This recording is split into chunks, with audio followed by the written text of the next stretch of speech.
L'information, le journal Magazine avec Steve Nadjar. Steve, bonjour. Bonjour Philippe, bonjour à toutes et à tous. Merci de nous rejoindre pour cette demi-heure d'informations à suivre sur notre site et notre application, mais aussi en direct vidéo sur la page officielle de Radio J sur Facebook. À la une de ce lundi 29 juin, la vague verte au municipal. Les candidats écologistes sortent comme les grands vainqueurs de ces élections marquées par le Covid-19 et ses suites. La défaite est sévère pour La République En Marche. Nous en parlerons dans quelques instants avec notre invité, le chef du service politique du journal du dimanche, David Revaud-Dallon. Au lendemain de cette nuit électorale, Emmanuel Macron avait rendez-vous tout à l'heure avec les membres de la Convention citoyenne pour le climat. Le président de la République retient 149 des propositions de ses citoyens, mais exclut le débat sur la limitation à 110 km sur les autoroutes. Également dans l'actualité, Israël face à une seconde vague de coronavirus. Le ministre de la Santé, Yuli Edelstein, presse pour de nouvelles mesures drastiques. Israël où l'incertitude demeure toujours sur la forme du plan d'annexion de la Judée-Samarie. Benny Gantz aurait indiqué aux représentants américains que la date du 1er juillet n'était pas sacrée. Et puis en dernière partie, c'est Nelou Cohn, directeur d'antenne de Radio J et réalisateur, qui nous rejoindra sur ce plateau. Il est l'auteur d'un documentaire sur le pogrom de Yazi en 1941, dont nous commémorons ces jours-ci l'anniversaire. Radio J.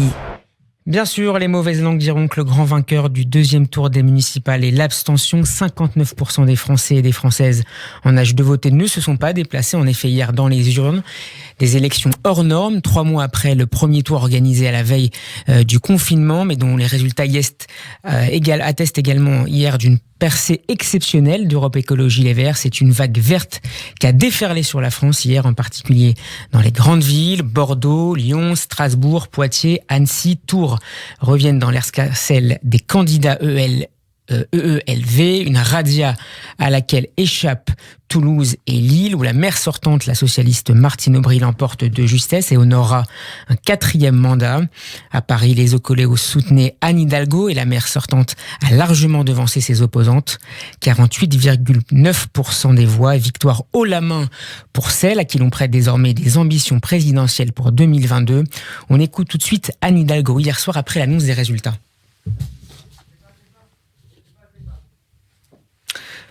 On va écouter Anne Hidalgo dans un instant. Anne Hidalgo qui était opposée à Rachida Dati et Agnès Buzyn. La candidate Les Républicains arrive loin derrière avec 34,31% des voix malgré une campagne efficace. On écoute tout de suite Anne Hidalgo. Par cet acte, vous avez montré notre attachement, votre attachement à notre démocratie. Car au-delà des circonstances, le débat démocratique a eu lieu et les électeurs ont tranché. Vous avez choisi l'espoir, vous avez choisi le rassemblement, vous avez choisi un Paris qui respire, un Paris plus agréable à vivre, une ville plus solidaire qui ne laisse personne sur le bord du chemin. Je vous le disais, Rachida Dati arrive loin derrière Anne Hidalgo avec 34,31% des voix. Mais c'est surtout pour Agnès Buzyn que les résultats d'hier sont dramatiques. La tête de liste La République En Marche n'a réuni sur sa candidature que 14,87% des voix. L'ancienne ministre de la Santé ne sera même pas conseillère de Paris. La seule bonne nouvelle pour La République En Marche concerne Édouard Philippe. Le Premier ministre l'emporte largement au Havre avec 58,83% des suffrages exprimés. Édouard Philippe qui s'est exprimé un peu après 20h hier.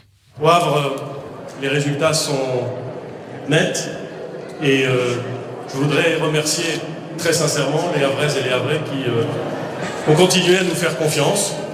Ils se trouvaient dans une situation où vos concitoyens vous chargent de ce mandat démocratique. C'est à la fois un acte de confiance et une responsabilité exceptionnelle qu'il faut prendre très au sérieux et que, évidemment, nous allons tous prendre très au sérieux. C'est municipal, nous allons y revenir tout de suite avec l'invité de cette édition. Bonjour David Revaud-Dallon. Bonjour Steve. Merci d'être avec nous cet après-midi. Vous êtes rédacteur en chef du service politique du journal du dimanche. David Revaud-Dallon, comment expliquez-vous la vague verte à laquelle nous avons assisté hier ? Est-ce seulement l'effet du Covid-19 ? Je pense qu'évidemment l'épidémie a joué, ou plutôt ses implications, on va dire, sociétales, la façon dont nous avons vécu le confinement, les choses que nous avions peut-être oubliées, que nous avons redécouvertes à cette occasion. Voilà, je parle pour notamment pour les gens qui habitent en ville et bien sûr les Parisiens, le fait d'entendre des oiseaux, de sentir un peu moins de pollution. Donc évidemment, ça a joué. Mais je crois que cette vague verte, elle part de beaucoup plus loin. Elle part d'abord une recomposition totale à gauche avec un parti socialiste qui n'est plus du tout la force dominante, même si hier il a conservé pas mal de bastions et il a montré qu'il avait de beaux restes dans les municipalités. Mais c'est d'abord l'affaiblissement du Parti communiste, du Parti socialiste, aujourd'hui des Insoumis, qui fait que voilà, l'écologie, Europe Écologie Les Verts, est en train de devenir la force dominante à gauche. Et puis après, il y a un vrai mouvement de société, je dirais presque mondial, avec la lutte contre le réchauffement qui devient un impératif, les jeunes générations qui s'en saisissent, les marches contre le climat, le phénomène Greta Thunberg, tout ceci fait que voilà, il y a un vrai mouvement de grande ampleur en faveur de l'écologie et il s'est vérifié dans les urnes hier. On attendait une vague verte, mais on l'attendait certainement pas aussi haute, susceptible de gagner quasiment toutes les plus grandes villes de France, Lyon, Marseille, Bordeaux, Strasbourg. Voilà, c'est vraiment je pense que ça va très au-delà des espérances des écologistes eux-mêmes. Est-ce à dire que c'est désormais autour d'un candidat vert que la gauche peut structurer une candidature commune lors de la présidentielle de 2022 ? On a vu hier soir le premier secrétaire du Parti socialiste, Olivier Faure, ouvrir la porte à cette option. Oui, bien sûr, et c'est ça qui est un véritable changement, une petite révolution verte, si j'ose dire, puisque depuis des décennies, depuis 50 ans, le Parti socialiste était la force non seulement dominante, mais hégémonique à gauche. Il était impossible pour un autre parti de tenter de le supplanter, et si alliance il y avait, on a vu que ça avait toujours été le cas, bien il se faisait derrière le candidat du PS. C'était les socialistes devant, les autres derrière. Et là, on voit bien qu'avec ses 6% à la présidentielle, avec son groupe de députés réduit à la portion congrue, avec voilà un parti qui est devenu presque un parti de deuxième rang, qui n'est plus un des grands partis aujourd'hui, peut-être va-t-il le redevenir, mais qui n'est plus un des grands partis gouvernement aujourd'hui. Il a cédé sa place de leader aux écologistes, et on voit qu'Olivier Faure, le chef des socialistes, bien il en prend acte, et il le dit, il appelle à l'union d'une part pour la présidentielle de 2022, et puis il dit très clairement qu'il est prêt, en tant que chef du PS, à se ranger derrière un autre candidat. Et ça, c'est du jamais vu, et il y a encore quelques années, c'eût été totalement impensable, ce qui montre que, oui, la gauche, les équilibres internes, les rapports de force internes à la gauche sont également bouleversés. David Revaudalon et Emmanuel Macron a reçu tout à l'heure Édouard Philippe avant son discours devant les membres de la Convention citoyenne pour le climat. Le Premier ministre sort renforcé politiquement de ces élections, et c'est-à-dire pour autant qu'il est indéboulonnable ? Non, il n'est pas indéboulonnable par définition, puisque le président fait ce qu'il veut, c'est lui le patron, c'est lui qui choisit évidemment son Premier ministre. Bien sûr, il a des atouts, les boulons, pour reprendre votre métaphore, sont quand même assez bien serrés, mais Emmanuel Macron a tous les instruments, tous les outils pour le déboulonner. Il est fort, effectivement, d'abord parce que, vous l'avez dit, il vient d'être réélu assez largement, et puis il est fort parce qu'il est apprécié des Français, il est populaire, les citoyens et les citoyennes le créditent plutôt d'une bonne gestion de la crise du coronavirus. Maintenant, ça va être un petit peu compliqué pour Emmanuel Macron, si jamais il essaye de vendre aux Français un changement de cap, un changement de direction. Vous le savez, il avait évoqué la volonté de se réinventer, donc on imagine qu'il va quand même faire un tournant ou un virage politique, et c'est compliqué de l'incarner par le même homme que celui qui a mené la politique du gouvernement pendant les 3 premières années. Alors justement, donc, qui pourrait incarner ce nouveau cap ? Qui pourrait incarner ce nouveau cap écologique ? C'est compliqué parce que si jamais le cap est clairement écologique, comme vous l'indiquez, eh bien, à ce moment-là, il faut une personnalité incontestable, type Nicolas Hulot, qu'on avait eu au ministère de la Transition écologique pendant les premières années du quinquennat. Et c'est comme Nicolas Hulot, le problème, c'est qu'il n'y en a qu'un. Donc vous avez peu de figures extrêmement connues, extrêmement représentatives, qui incarnent absolument une volonté politique de lutter contre le réchauffement climatique et pour l'environnement. Après, vous avez des personnalités un peu moins connues, Pascal Canfin, qui est un ancien ministre de François Hollande, député européen, qui vient des Verts. Vous avez des personnalités attachées à l'environnement, mais en tout cas, du point de vue politique, du point de vue d'Europe Écologie Les Verts, de Yannick Jadot, personne ne viendra renforcer le gouvernement d'Emmanuel Macron, très clairement, parce que Jadot et les écolos, ils ont le vent en poupe. C'est pas le moment de rejoindre un navire qui est plutôt qui s'approche d'une zone de turbulence, comme le navire d'Emmanuel Macron. Donc, il n'a aucun intérêt à le faire.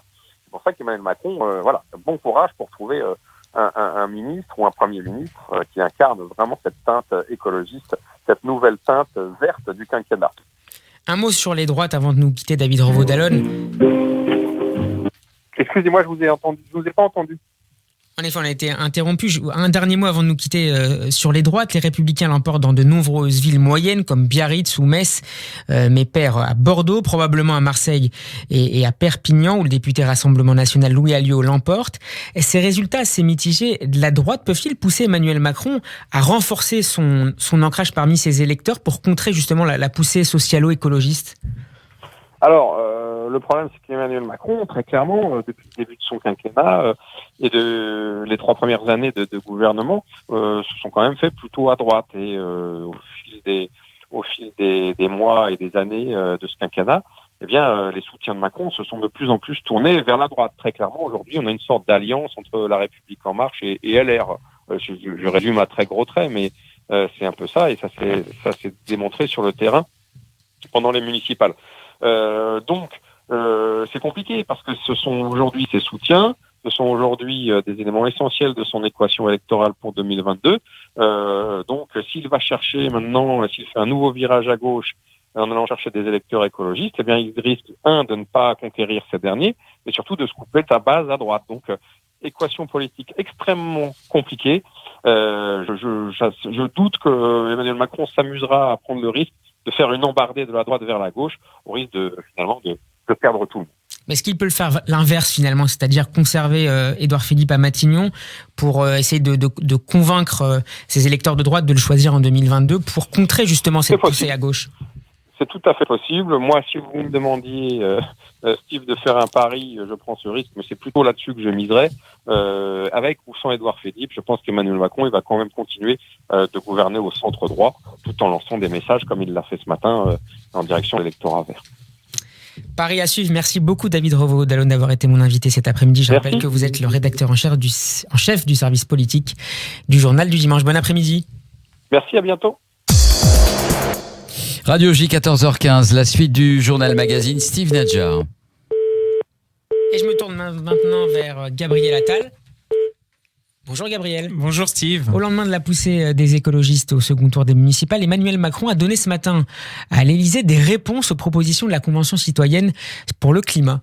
Dans son discours, le président de la République s'est dit prêt à recourir au référendum en 2021 pour introduire dans la Constitution des notions de biodiversité, d'environnement et de lutte contre le réchauffement climatique.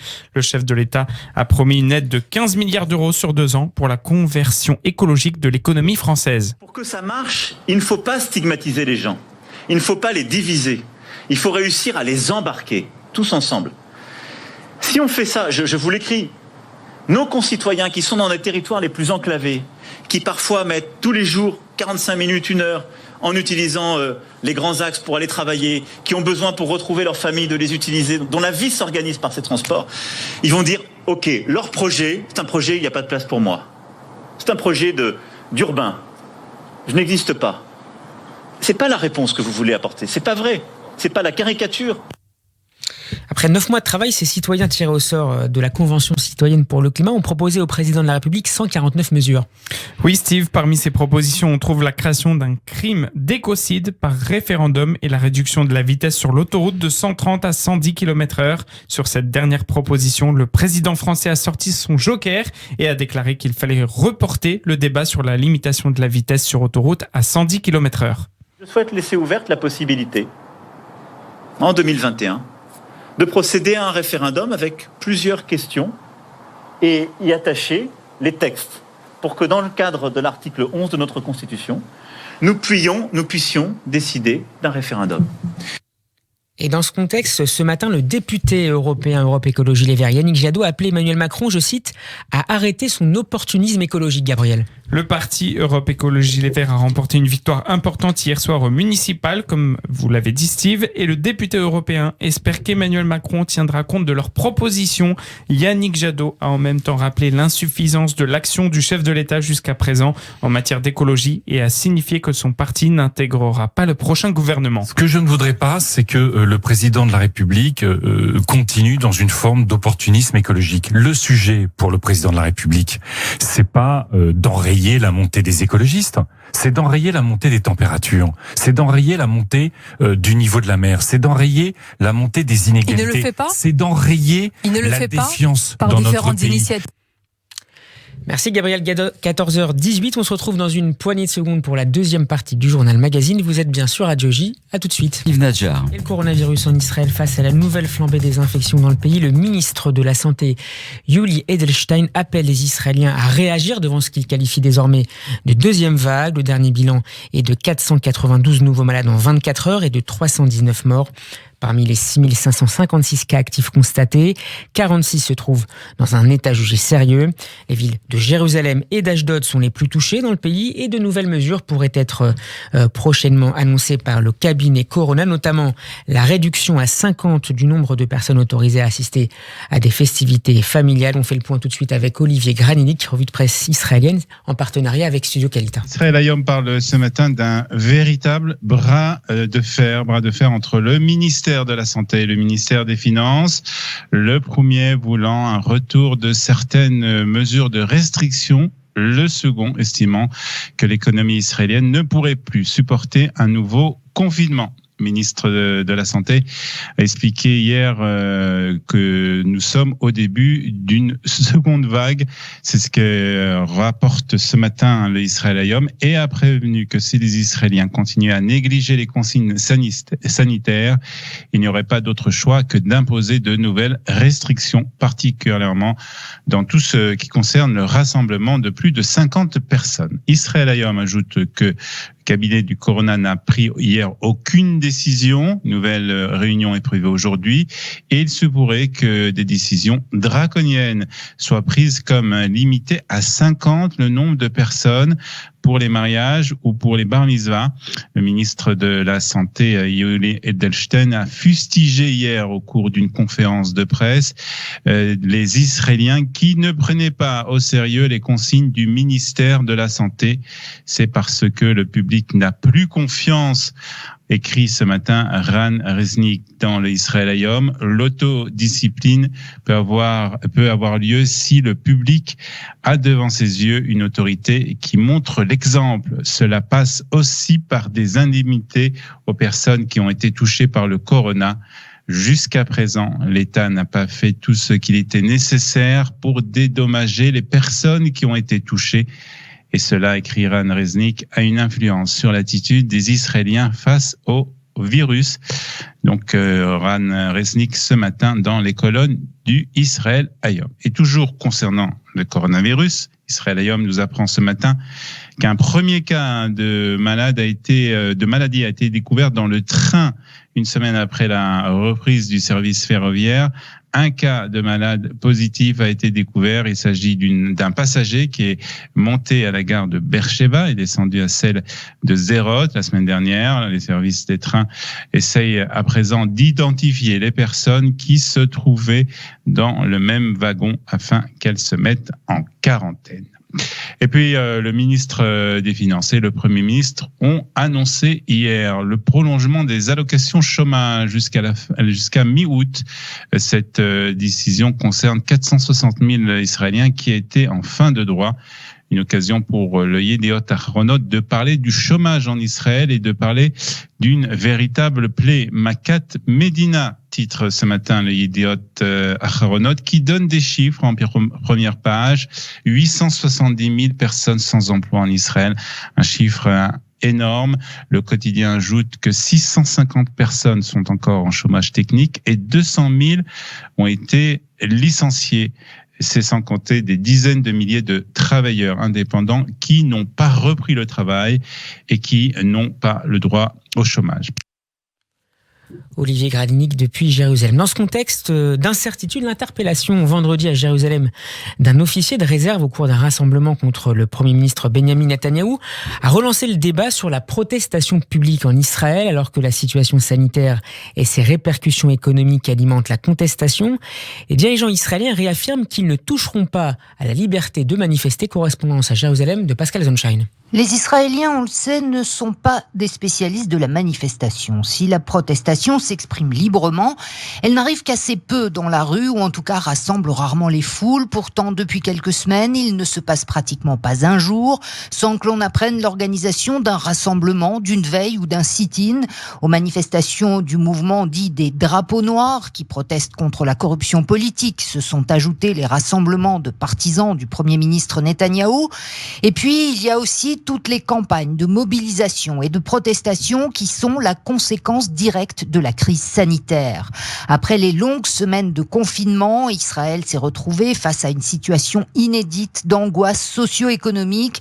La reprise graduelle de l'activité a laissé à la traîne des secteurs entiers de l'économie qui s'inquiètent pour leur avenir immédiat. Les travailleurs sociaux, en première ligne face à la détresse des plus défavorisés, protestent contre leurs conditions de travail de plus en plus difficiles alors qu'ils ne peuvent répondre à toutes les demandes et se trouvent trop souvent confrontés à la violence verbale et parfois même physique de ceux qu'ils sont censés aider. Les salariés et les travailleurs indépendants du secteur du tourisme, de l'hôtellerie, de la restauration ou des transports qui réclament l'aide de l'État pour redresser leur activité sinistrée multiplient les sit-ins près de la Knesset, sur les grands axes routiers ou dans les rues des grandes villes. Les petits patrons, les propriétaires de salles de réception, les artistes et toutes les petites mains de la culture et de l'événementiel, certainement parmi les plus atteints par l'application des mesures sanitaires de distance sociale et de limitation des rassemblements dans les lieux publics, continuent eux aussi les mouvements de protestation, quand pour certains d'entre eux, la manifestation vire souvent aux cris de détresse. Et la liste est encore longue de ces manifestations qui ne réunissent parfois que quelques dizaines de participants qui veulent attirer l'attention des pouvoirs publics sur la gravité de leur situation, comme ces travailleurs du monde du spectacle qui sont allés littéralement réveiller le ministre des Finances en criant dimanche matin sous ses fenêtres. Dans ce climat de malaise social, il faut rappeler que l'état d'urgence sanitaire n'a pas interdit les manifestations. La contestation, si elle est visible, reste pourtant sporadique. Pas de mouvement généralisé, comme on a pu le voir durant la contestation sociale de l'été 2011 contre le coût de la vie, ni d'organisation partisane ou idéologique, comme lors des grands rassemblements des années 90 pour ou contre le processus de négociation israélo-palestinien. D'abord parce que les regroupements de plus de 250 personnes sont toujours interdits, mais aussi parce que les protestations auxquelles on assiste restent sectorielles, qu'elles soient d'ordre idéologique ou socio-économique. Dimanche, en Conseil des ministres, Benny Gantz a tenu à rappeler que la liberté de manifester était un droit sacré, et Benjamin Netanyahou a assuré dans la foulée que l'interdiction ou la limitation des manifestations n'était pas à l'ordre du jour. Plus que jamais, les manifestations font office de soupape de sécurité et de baromètre de l'état de l'opinion. Tant que la crise ne sera pas résorbée, elles resteront une expression vitale de la démocratie israélienne. Radio J 14h26, la suite de l'actualité israélienne, Steve Nadjar. Le plan d'annexion d'une partie de la Judée-Samarie aura-t-il lieu finalement mercredi prochain ? Pas si sûr si l'on en croit certains éléments parus dans la presse israélienne. Le Premier ministre suppléant et ministre de la Défense Benny Gantz aurait indiqué à la délégation américaine dirigée par l'envoyé spécial du président Trump, Avi Berkovitch, que la date du 1er juillet n'était pas, je cite, sacrée. C'est ce qu'indiquent également des sources américaines citées aujourd'hui par le Jerusalem Post. Benny Gantz, pour qui le deal du siècle est, je cite, le meilleur pour faire avancer le processus de paix au Moyen-Orient. De son côté, Benjamin Netanyahou a assuré hier que l'application de la loi israélienne aux régions de Judée-Samarie, qui resteront partie d'Israël dans tout futur accord de paix, ne fera pas reculer la paix. Elle fera, je cite, avancer la paix. On va écouter tout de suite l'analyse du journaliste israélien Emmanuel Alperine sur cette question. Il était interviewé ce matin par Serge Argenberg. À partir du 1er juillet, le gouvernement israélien doit envisager une telle décision. Il s'agit au maximum de 30% du territoire de la Cisjordanie, c'est-à-dire la vallée du Jourdain, qui est très peu peuplée, aussi bien d'Israéliens que d'Arabes palestiniens, et des implantations qui ont été qui parsèment le territoire. Alors, il y a plusieurs possibilités, ou bien aller jusqu'à 30%, ou bien se contenter d'un groupe d'implantation proche de l'ancienne ligne de démarcation, ou bien ne rien faire du tout. Ça dépend de qui. Ça dépend d'abord, bien sûr, du gouvernement israélien, mais peut-être plus encore de ce que nous signaleront les Américains, ce que nous diront les Américains, s'ils sont d'accord, s'ils sont contre, s'ils sont pour une annexion limitée. Tout cela, c'est dans le cadre du fameux plan du président Trump, le plan de paix, soi-disant de paix, du président Trump. Alors, qu'est-ce que ce plan prévoit ? Bien, il prévoit effectivement une annexion de 30% de la Cisjordanie par Israël, mais en même temps, il prévoit la création d'un État palestinien sur le reste du territoire. Bon, État palestinien démilitarisé, mais quand même un État palestinien. Le résultat, c'est que une partie de la droite israélienne s'oppose à cette annexion, parce qu'elle signifie en fait l'acceptation par Israël, l'affirmation par Israël d'être prête à accepter l'existence d'un État palestinien à côté d'Israël, ce qui n'est évidemment pas le cas pour l'ensemble de la droite israélienne, en tout cas la plupart des composants de la droite israélienne. D'où une opposition en Israël même à cette annexion, à la fois bien sûr de la gauche israélienne, qui n'est pas au pouvoir aujourd'hui, et d'une partie de la droite. Donc la question est de savoir si les Américains vont donner le feu vert, ce qu'on ne sait toujours pas, et si M. Netanyahou et son gouvernement, qui n'est pas un gouvernement d'union nationale, qui est un gouvernement un large gouvernement, mais il n'est pas d'union nationale, puisque M. Gantz et ses amis ne sont pas dans une situation, dans une perspective, dans une dynamique d'union. Simplement, c'est un large gouvernement, s'ils seront d'accord pour une annexion. Autrement dit, ce que je vous dis là maintenant, c'est qu'on ne sait absolument pas quelle sera la décision qui sera prise. La plupart des observateurs pensent que M. Netanyahou se contentera d'une mini-annexion, de quelque chose de symbolique, d'un territoire extrêmement restreint, et qu'on en restera là. Toujours au Proche-Orient, des progrès auraient été réalisés dans les négociations entre Israël et le Hamas pour un accord d'échange de prisonniers. C'est ce qu'indique aujourd'hui le journal libanais Al-Akhbar et Gabriel. Oui, Steve, l'État hébreu aurait convenu dans un premier temps de libérer des femmes, des mineurs et des personnes âgées détenues parmi ces prisonniers et de remettre également les corps des terroristes.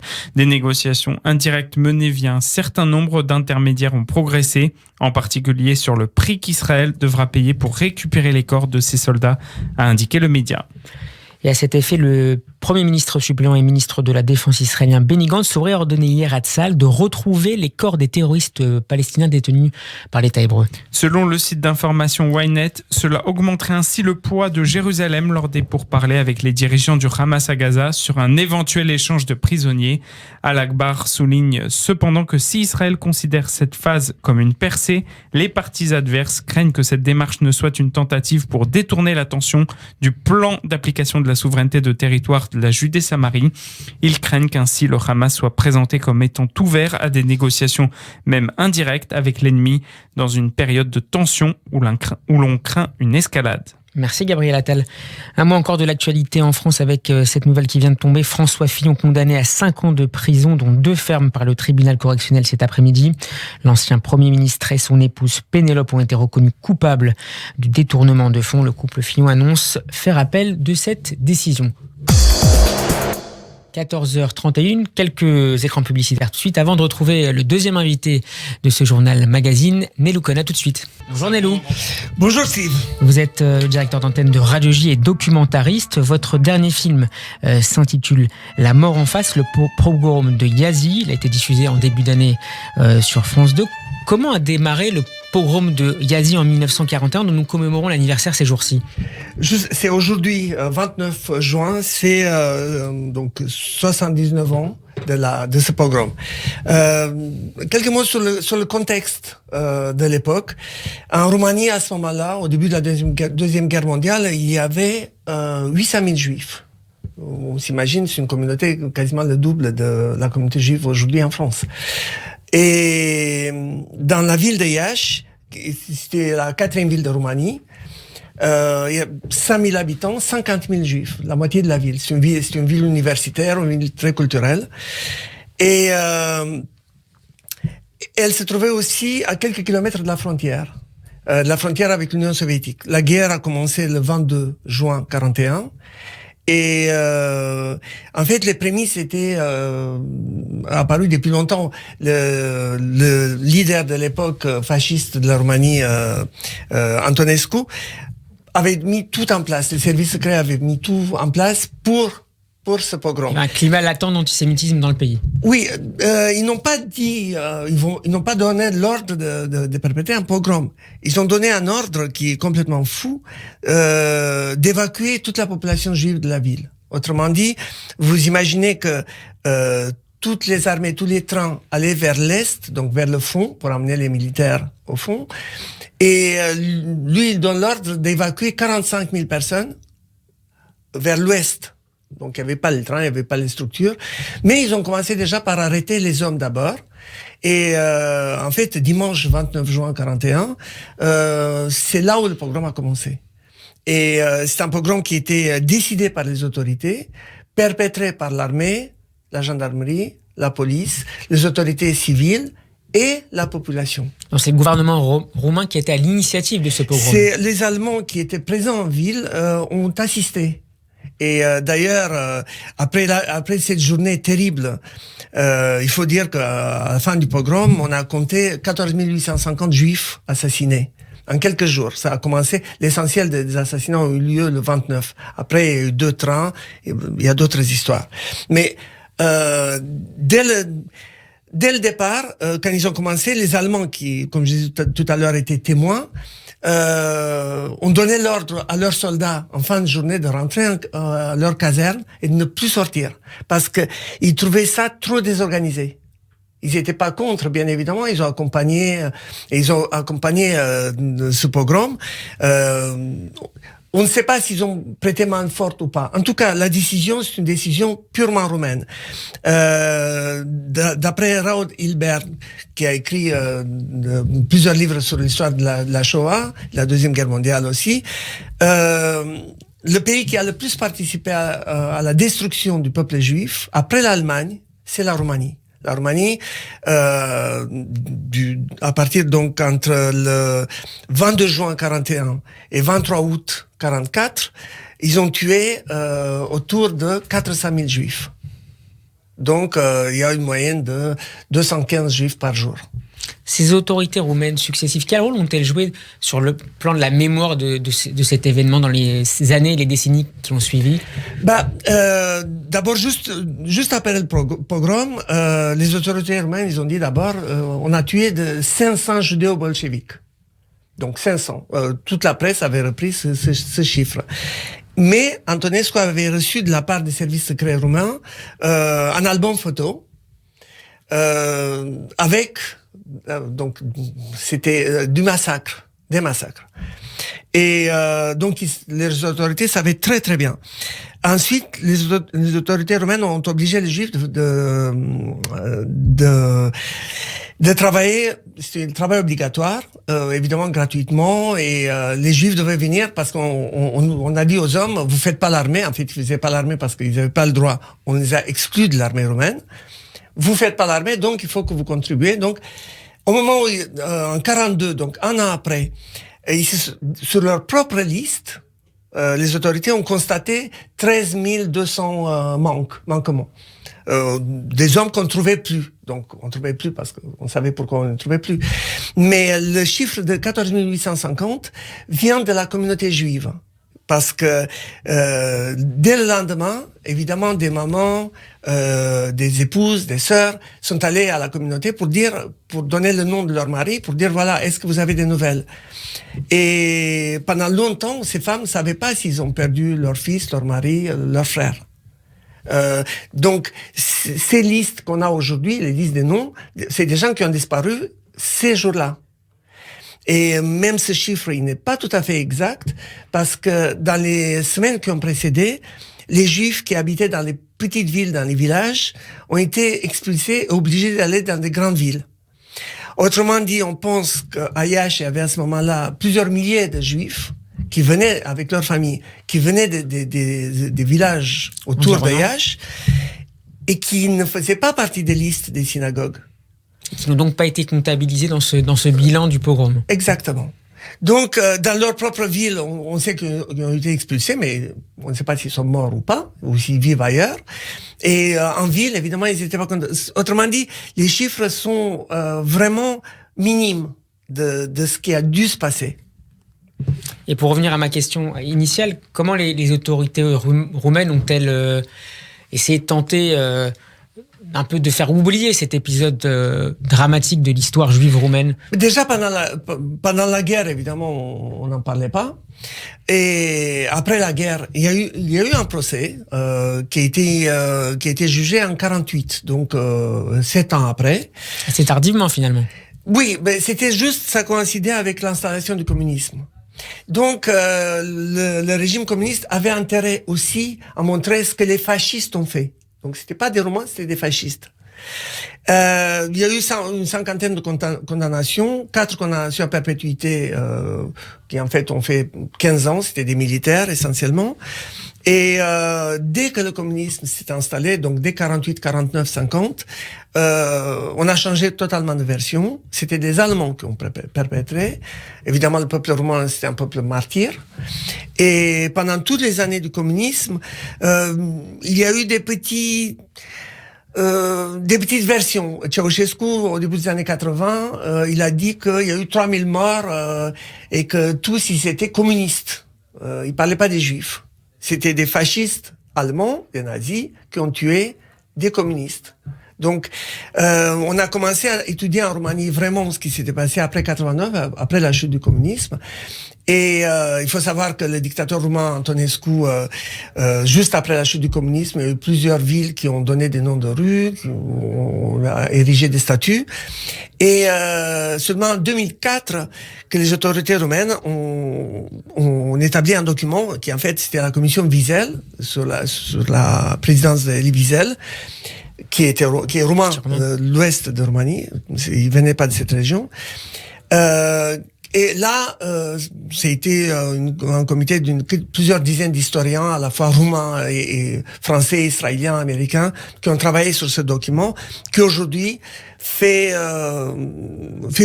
quasi l'unanimité. Il y a peu de gens qui contestent ce document, qui contestent la responsabilité des Roumains, des autorités roumaines de l'époque et de la population roumaine de l'époque.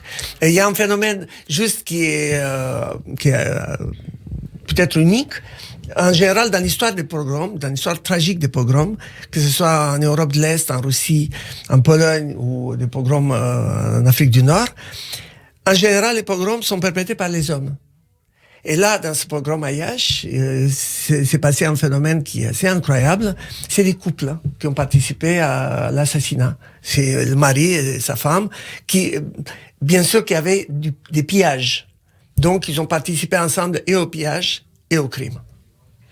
J'ai parlé de votre film tout à l'heure, Neloucon. Comment est-ce que vous avez convaincu les derniers survivants de ce pogrom de témoigner pour l'histoire ? Il y a des témoins, d'ailleurs, entre parenthèses, je rends hommage parce qu'il y a 2 témoins depuis le tournage sont décédés parce que c'est des gens âgés. Ça n'a pas été trop difficile. Il fallait leur expliquer dans quel contexte on le fait et maintenant ils ont envie de parler.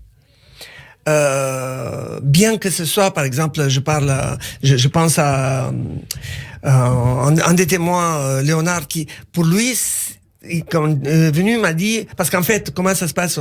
Je le contacte plusieurs semaines à l'avance, un mois à l'avance, je dis, voilà, on va arriver tel jour, 3 jours avant, je l'appelle, 24 heures avant, je les appelle, parce que c'est des personnes âgées, il faut vraiment aller en douceur, il faut qu'ils se préparent. Et en fait, il m'avait dit que ça faisait 3 jours qu'il dormait plus, parce qu'il pensait qu'à ça. Et les souvenirs qui remontaient à la surface, finalement. Bien sûr, et chaque témoin, je l'ai filmé 2 ou 3 fois. J'ai commencé d'abord en Israël parce que j'ai fait une version en hébreu. Ensuite, je me suis dit peut-être qu'en roumain, il va dire autre chose, ce qui est vrai en roumain, comme c'est la langue du pogrom, en quelque sorte, c'est la langue natale. Ils ont été plus fins dans leur description. Et en Roumanie aussi, je les ai filmés 2 ou 3 fois. Et en fait, ils donnent pas les mêmes versions chaque fois. Sur la forme, sur le fond, c'est exactement la même chose. Mais ils vivent, c'est chaque fois une douleur, tout remonte. Donc, des fois, ils me racontent l'histoire de leur frère ou de leur père, des fois, non. Mais c'est des gens qui ont entre 93 et 96 ans. Donc, il y a d'autres survivants qui sont plus en état de raconter. Merci beaucoup Nelou Cohn d'avoir été à ce Merci, micro Steve. cet après-midi. Je rappelle le titre de votre dernier film, La mort en face, le pogrom de Yazi. Voilà, c'est la fin de cette édition. Merci de l'avoir suivi. Retour de l'information à 15h avec le flash de Gabriel Attal. Bon après-midi à l'écoute des programmes de Radio J. Portez-vous bien.